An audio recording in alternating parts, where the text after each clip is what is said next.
Let's go, Falcons fans. I got to be honest, I'm hating on y'all pretty bad because my Saints have fallen apart, and Atlanta, well, they're starting to play some of the best football of the year, and it helps out on 3rd and 9. You freaking give Kirk Cousins the easiest throw to the target that has been the most profitable for him this year. That is Darnell Mooney. This was actually a really good call right here. They were in Tripp's bunch, and 2 defenders actually ran with one of the receivers. Darnell Mooney gets sniped, but he does fall forward for a first. Let's get to this 3rd and 9. Kirk Cousins decides to look to the left. You get a pass interference here. It would have been interesting. Is this dig open to Drake London? I don't know. I was ready to move on to the next play. Get pass interference, so you move the chains. All right, let's move ahead to the 3rd and 3, and the unsung hero of this drive was Tyler Allgier. He had a few tough runs to set this up, and man, look at this, 65. Come on. Look at what he does to 13. This man has a family. Get the chalk outline and caution tape out. Are you kidding me? Bijan Robinson scores. Let me know what you guys think about the touch share between Allgeier and Bijan. All right, so we get to this 3rd and 6, and guess what? The Panthers are in the same defensive alignment as they were on the first play that we showed you, okay? And this time, the route distribution is better defended for the Panthers, okay? And Kirk has some pressure, and this has basically been the Falcons' season this year. Luck! They have gotten so lucky that this was deflected right into the arms of Ray McLeod, who's wearing a running back number that bothers me. And this is where Kirk has just dominated teams. 3rd down, okay? Same exact situation. You get in this bunch and you throw to the guy that's running behind the traffic setters here. And man, oh man, Kirk let this go at the exact right time because it was that close to being a strip sack. He throws with enough velocity here. McLeod makes a difficult catch, 1st down. 2nd and 7, and let's be honest, the Panthers really made life easy for the Falcons throughout this game. Just bad coverage bust. You want to stop the vertical before you stop Darnell Mooney, and guess what? You have not 1, not 2, but 3 defenders on the underneath, and that leaves Kyle Pitts this wide open. It is good to see Pitts get 2 explosive catches in a row. Both of those explosive catches, though, last week versus the Bucs and this week was the fortune of him being wide open. Almost makes that guy miss, and you pick up a first. This is what teams are going to have to do versus the Falcons. Once again, every kind of motion and set is to help create bunches, right? Teams have not been able to deal with it. This is where the play was made, though. Drake London, not the numbers that he expected up to this point in the season, but he makes a good block on this end. You see how that seals 52 inside? Not many receivers are making this block, okay? They just aren't. A good example of this is, what film study did I do where the receiver didn't make that block recently? Oh, it was my Ravens one from last week. It is just ridiculous stuff right there, and Bijan is a beneficiary. Love this from Raheem Morris, okay? You get a penalty, take advantage of the extra yard and go for it and get an extra point. I understand some are like, well, just going to kick it, make it, an outside the field goal game. But, with your line blocking as well as they did in this game, bang, just get Allgeier right up in there for the 2-pointer. Good off. All right, 2nd and 7. This is going to drive a defensive coordinator crazy is when you call good defense, but it still doesn't matter because Kirk is really starting to get the timing down with these receivers, okay? Look at when he's actually ripping this football to Drake London, okay?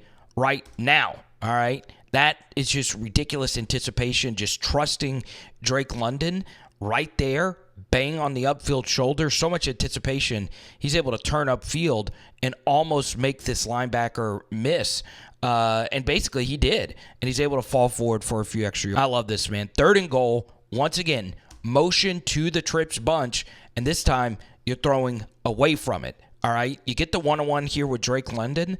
Safety moves center field right here.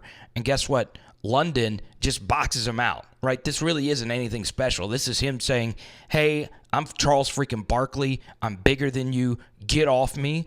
And, man, that is exactly what this is. He's just boxing this guy out, and Kirk is trusting Drake London to do that, and he puts it right on him. I mean, let's just celebrate this from Drake London, man. It really is nasty, nasty get off me stuff. Get off me, bro. And he just boxes him out. Charles freaking Barkley, baby. Dennis freaking Rodman. And look at that ball location from Kirk Cousins. Alrighty, Falcons fans. I already admitted that I'm a hater. I just am. I have to be. I'm a Saints fan. Do you want me to keep doing your film breakdowns, right? Because you guys have got to throw me a subscribe, a like. Kirk throwing with a lot of anticipation here yet again. Show me some love here. Let me know if you want me to keep doing Falcons videos. Let's go. Man, this is some smash mouth tackle football right here. Pre-snap motion at a pistol. Bijan Robinson showing the world what he's working with. Stretch handoff here.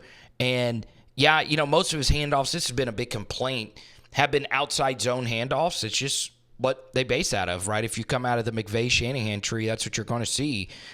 It's a lot easier when the blocks are that good, okay? Bijan with some good run blocking. Let's see if he could turn this corner here. Can he turn upfield?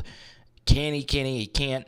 Nice gain, though. Funny thing is they said offense is dead in the NFL, but the NFC South single-handedly is keeping it alive. If you want to see my Saints breakdown, it'll be floating in your face at the end of this video. I'll also link it down below. So you get a little fake orbit motion right here. And once again, everything the Falcons are doing is creating stacks and bunches. The Panthers just could not sort this out, right? It's kind of hard for me to even see what type of coverage this is. It looks like it is some variation of just cover 2, and they're playing zone on this side, but it looks like this guy is thinking, hey, it's man-to-man, so he sticks with Kyle Pitts, and the rail is wide open from Darnell Mooney's side. And I'm telling you, Darnell Mooney just had to deal with the snipers all day. I mean, ball hits him right in the chest, and it knocks him over. Oh, that should be a tutty. So the Falcons have to settle for a field goal, and guess what they're doing? 3rd and 5. Let's stack them. All right? Stacks on stacks on stacks. That's my song. I know. It's not stacks on stacks on stacks. This is ridiculous from Kirk, though. I mean, let's just celebrate this guy and his quarterback play, man. He is throwing this ball to Ray McLeod right now, okay? Behind this backer, I might go pull up the All-22 to really celebrate this. Bam! My goodness gracious. What a noble throw. So I'm going to show you the end zone copy of this. I mean, God bless Kirk. Kirk. Coach James. I mean, look at this. Okay? Man. That's McLeod. That's the the overhang linebacker over the middle. Bam. Kirk.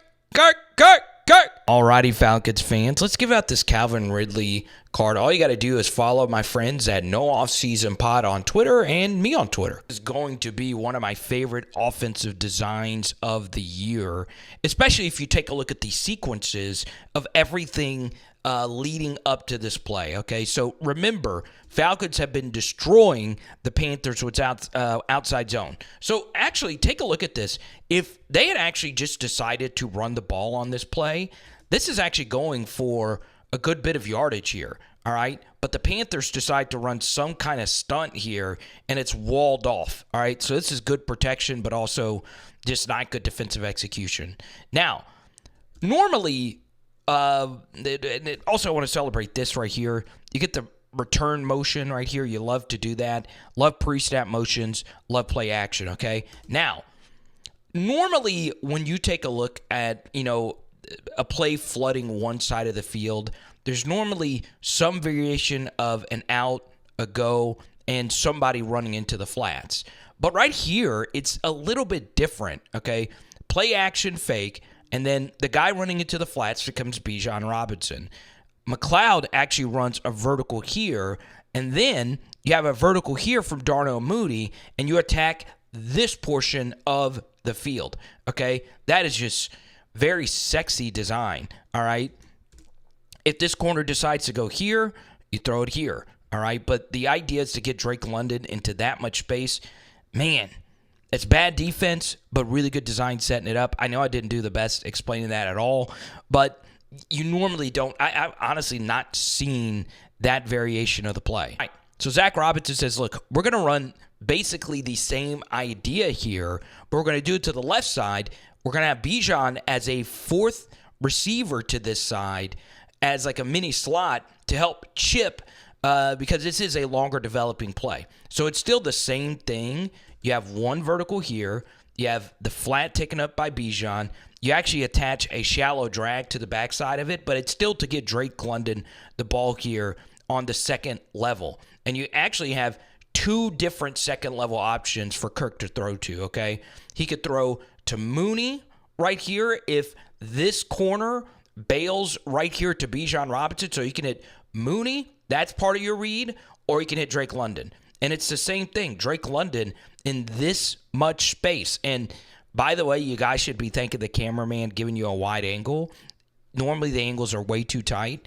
Love to see it. Absolutely love to see it. All right, so it's 3rd and 10 here, and I really hate the decision right here from Kirk Cousins. Now, if you're playing an actual rational defense, there's nothing wrong with working your 6'6" Kyle Pitts against a corner right here. The throw is absolutely terrible.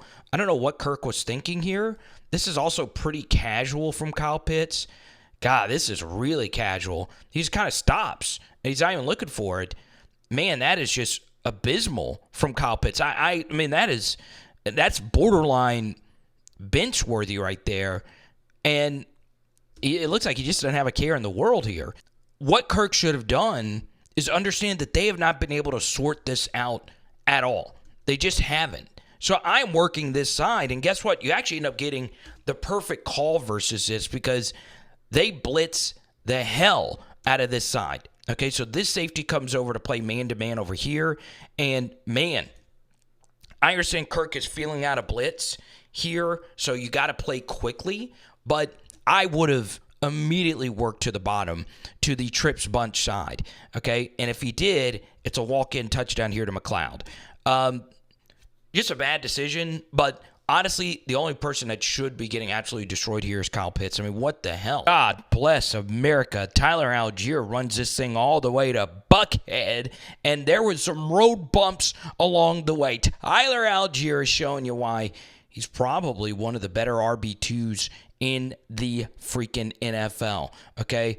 Look at this. You do get a good block from Mooney on the outside, but Tyler says, get off me, baby. Throw me. That didn't make sense. But he is falling forward for all these yards. That's a defensive tackle that laid the lumber right there. Still doesn't matter. Look at Tyler Allgeier go, baby. Still on his feet. Still on his feet. Still on his feet. Still on his feet. Still on his feet. Still on his feet until now. What a run. Alrighty, Falcons fans. That's going to pretty much do it for me. As you guys know, you took care of business. But I do want to show some love to Bijan Robinson. I mean, how many RBs in the NFL are better in pass protection than him right now? Please tell me, right? He decides to not rip this ball to Drake London. It, in theory, was there, but he decides to roll out, and eventually Kirk showing off his wheels, man, throwing on the run to an open Kyle Pitts. Look, he's actually trying on this route, and he catches it, and you would like to see him make that guy miss. Single digit should be able to do that, but he can't. Atlanta might be the best team in the NFC South. You can make the case for the Buccaneers, knowing how that game went last week, but this was Atlanta's first win where they just took care of business. It wasn't some lucky, fluky thing that went their way. You are a little concerned with how the defense played versus Andy Dalton, but overall, this was a methodical game. I mean, the Falcons were able to establish these long drives and find ways to score. The running game was really cooking with Tyler Allgeier and Bijan. Looks like that carry split will be 50-50 the rest of the way. But you guys let me know your thoughts on Kirk Cousins. Okay, not some crazy stat sheet number. You took what the defense gave him, and with the run game being the way that it was a pretty good day for old Kirk Cousins. So comment below your thoughts, and we'll talk to you soon, baby. Here's a Power Hour NFL, baby. Boom! Now, floating in your face, the Saints breakdown. You can also go back and see our Kirk breakdown for the Buccaneers. And tonight, we're doing some chicken Alfredo. Let's go.